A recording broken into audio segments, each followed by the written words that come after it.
Welcome back, ladies and gentlemen, to another episode of Agents of MACE. Today we're continuing our watch through of Echo with episode 4.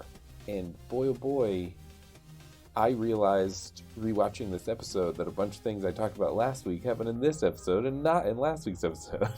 So we'll get into that. But I guess first thoughts? Some very interesting technology. Yeah.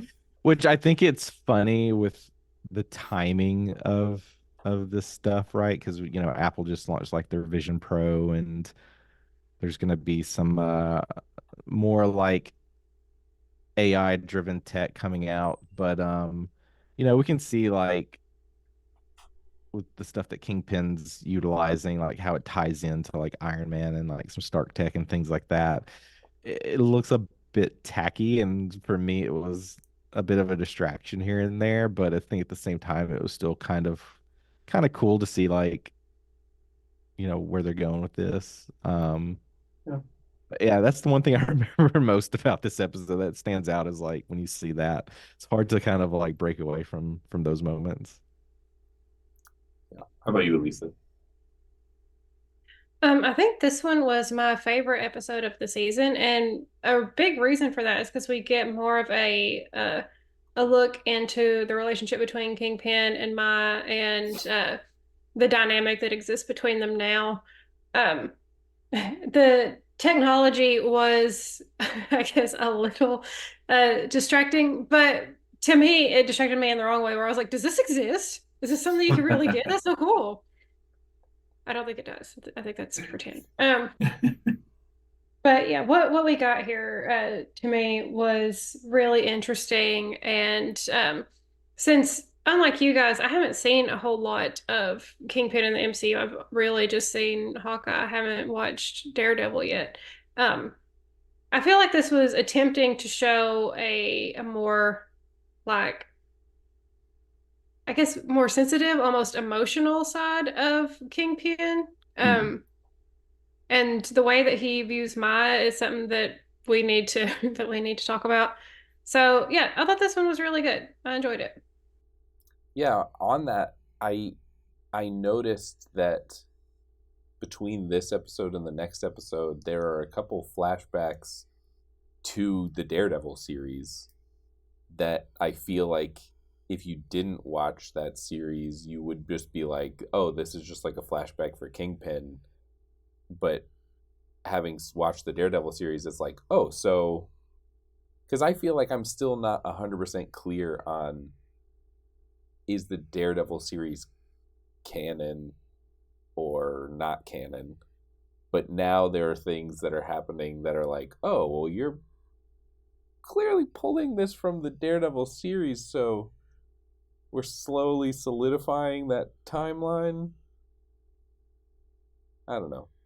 We'll find out. But Yeah, especially with all like the Daredevil leaks that happened yesterday, like it brings up a lot of questions of like, what is canon, or is there going to be some sort of shift? Like, will they right. pick and choose moments from the Netflix series and kind of turn that into its own story of how it will shape the direction that Kingpin is in now? Right. Because he's definitely different, right? We're getting a much different side of, I would say, he is a pretty emotional character.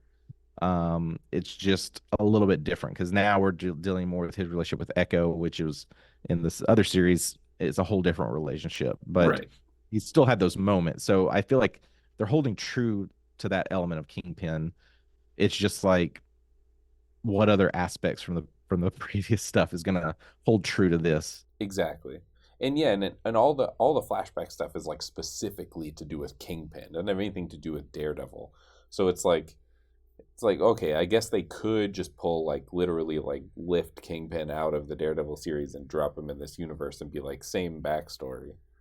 Yeah, it's I think one thing we don't necessarily know is like how much interaction have they had?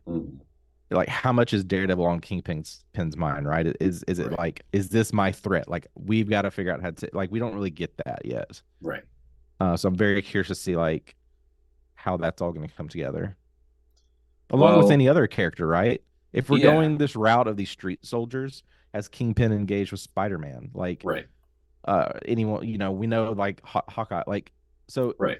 there's Where's got to be Elektra? some. Is she in here Yeah, he's somewhere? he's got to know like about Stark and Avengers, and like he's aware of all of this stuff. But um, Well, and and that's definitely something that we'll talk about in the next episode because I feel like we're leading to some larger storylines that involve a lot more people. So it'd be interesting to see how that plays out, especially if, I mean, in this timeline, there's a bunch of main roster heroes that are no longer heroes or no longer active heroes, I guess.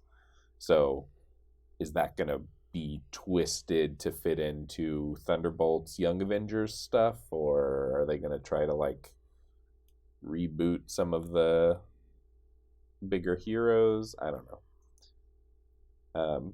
But I'm definitely interested to see. For this episode, we start with a pretty dark flashback to Maya's childhood where she is trying to get ice cream, but she can't speak, so the ice cream guys are just real rude and won't give her ice cream. And then Kingpin just destroys him.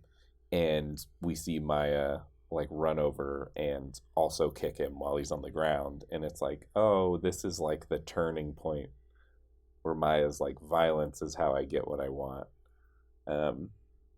And I feel like it's something that really built from, it's really interesting to watch the series and see how much was built in Hawkeye. When after just recently rewatching Hawkeye, Maya's not in Hawkeye that much.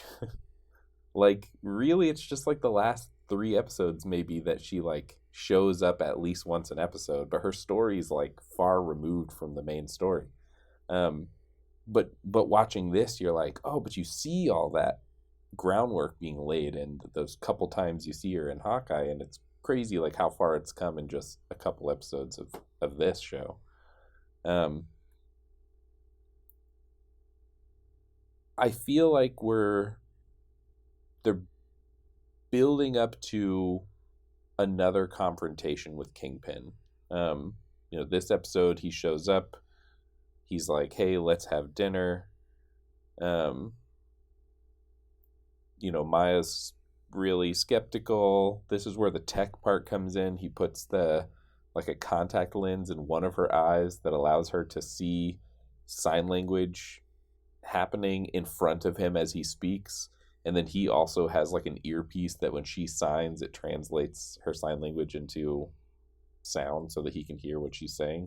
Which, like, of the two, I think that is the most realistic for me. Like, I feel like the contact that allows you to see like hand movements in front of somebody as they're talking, like, while cool, I don't know that would, we're not there. We're not even close to there. I would.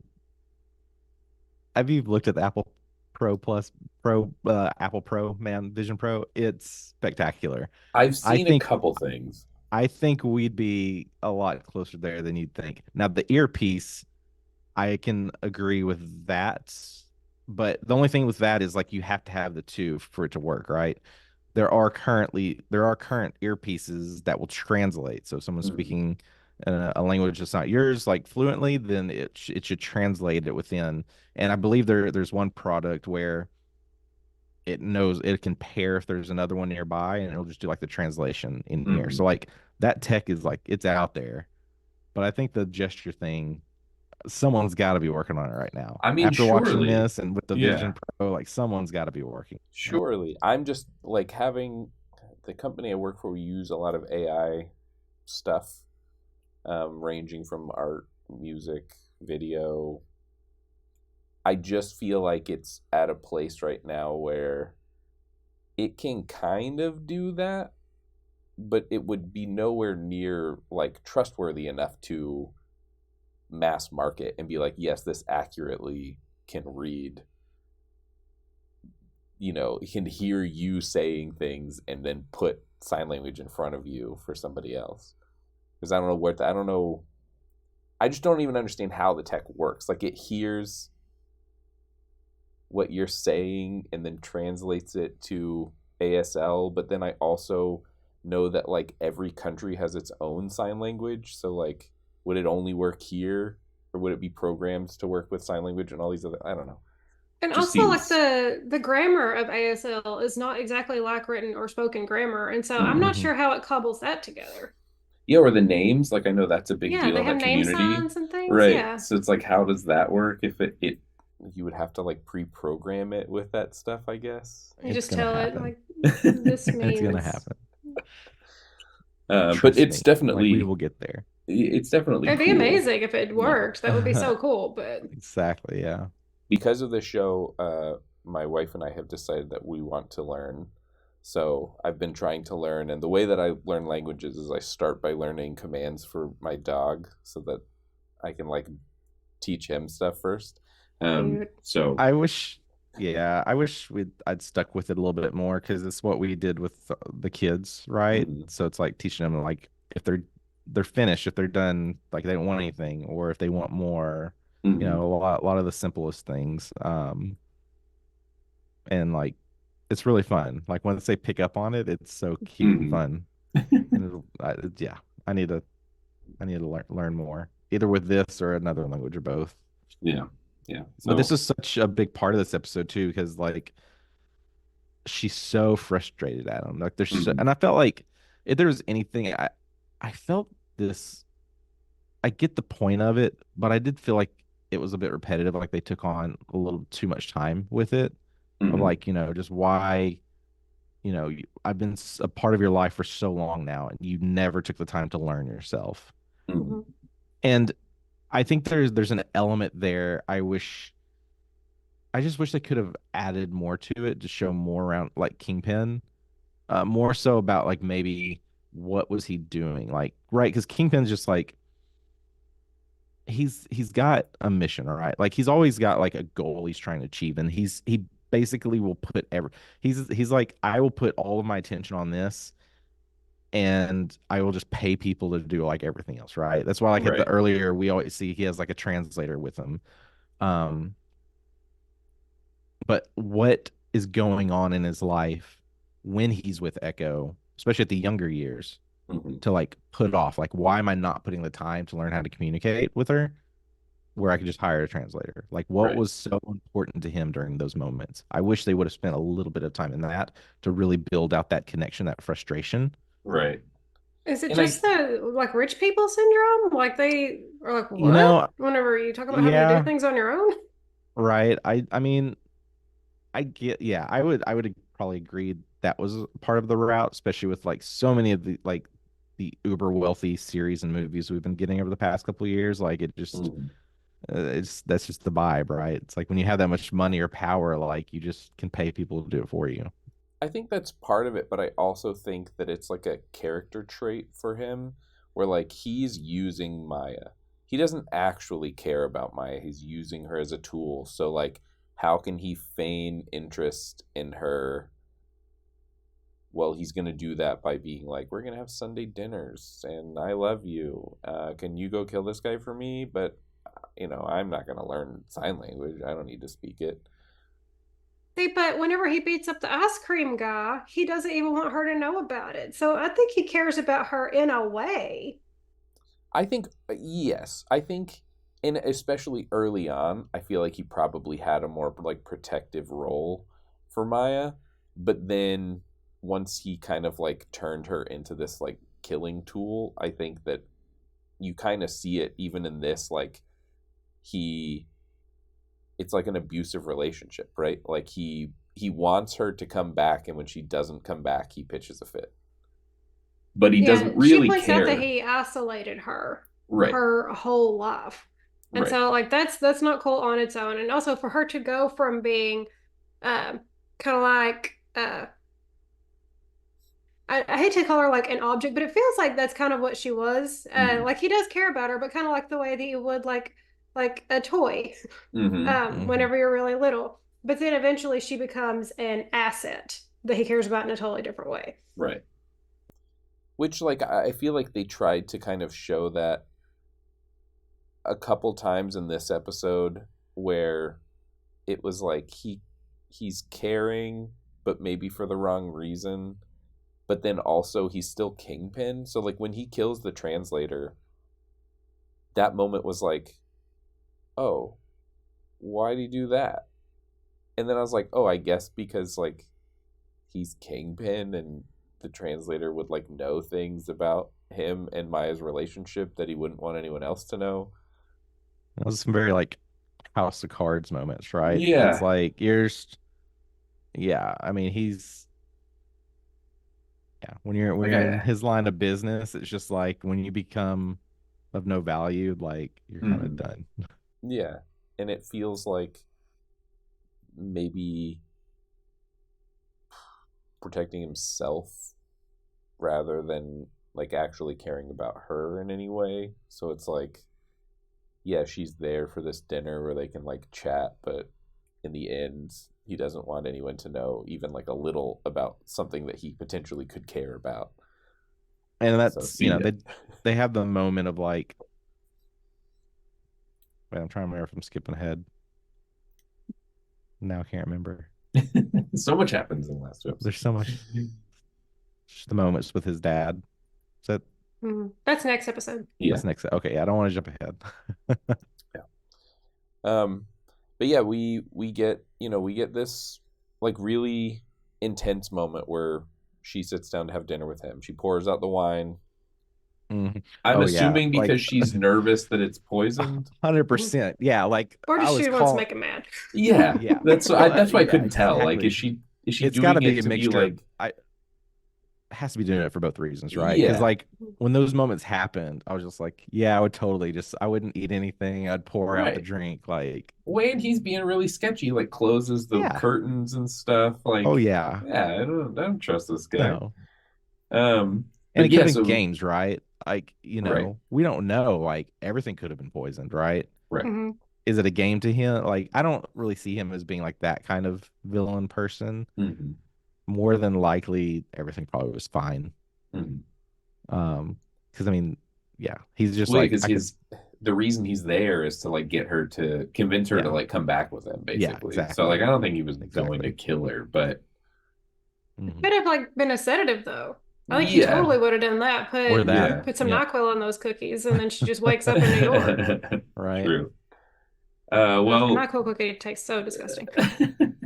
She successfully like navigates this dinner with him, and is able to leave. And then basically the next thing that happens is she's talking to he's her uncle, right?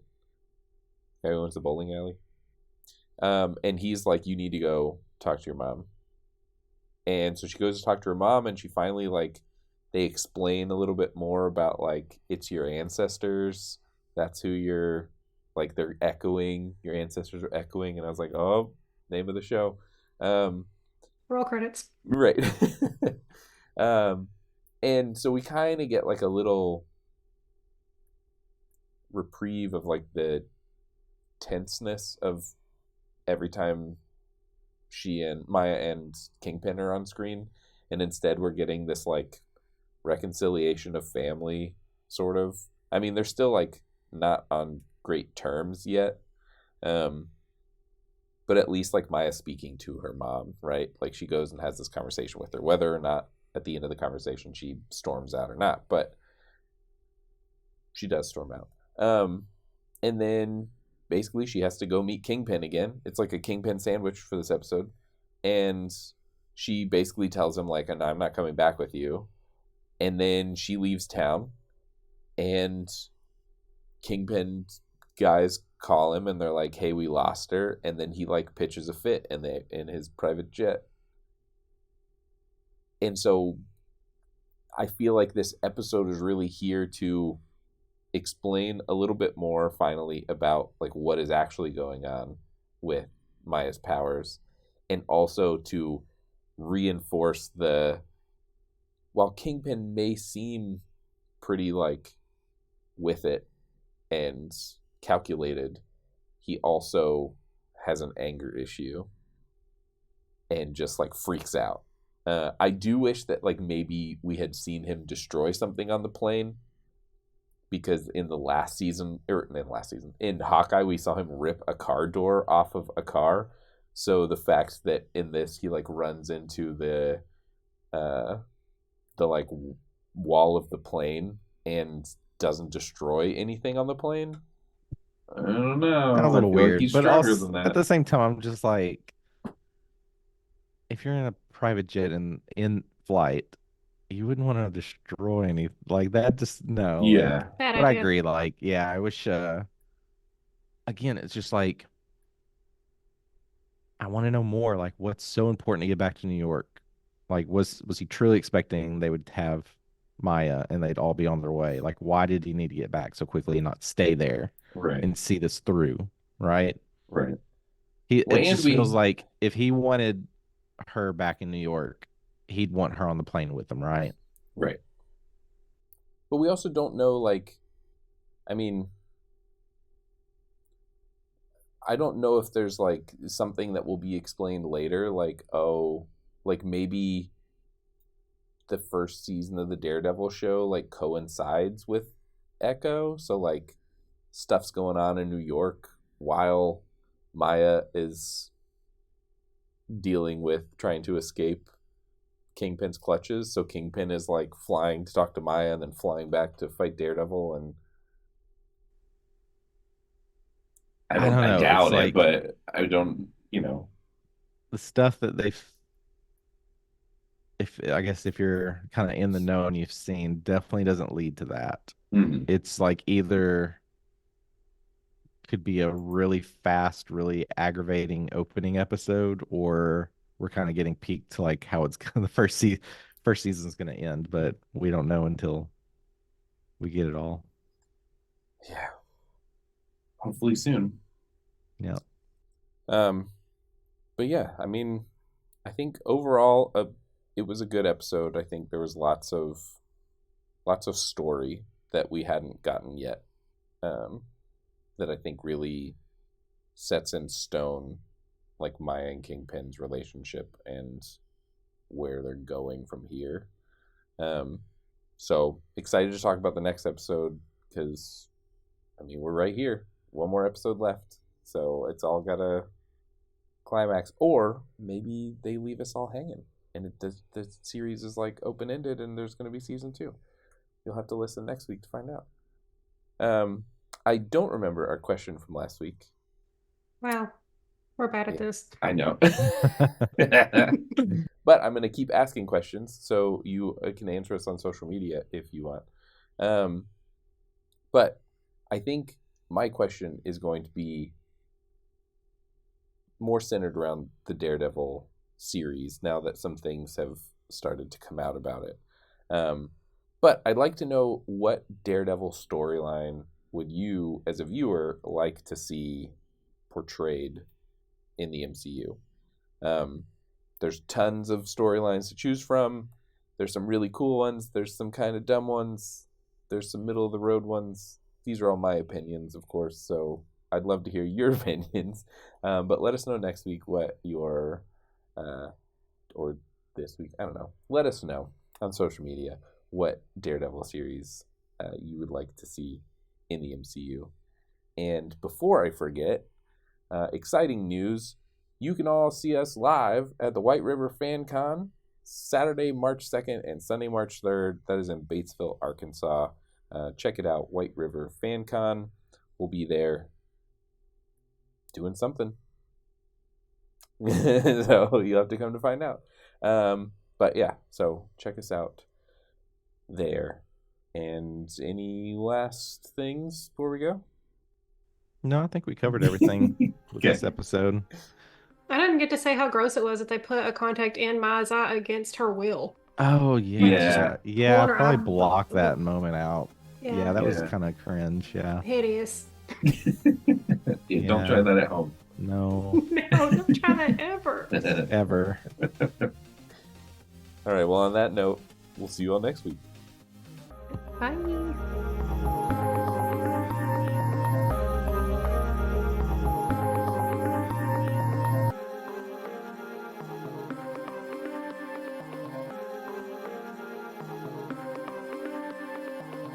do eye trauma, you guys. Yeah, I think I blocked that moment out. That was rough.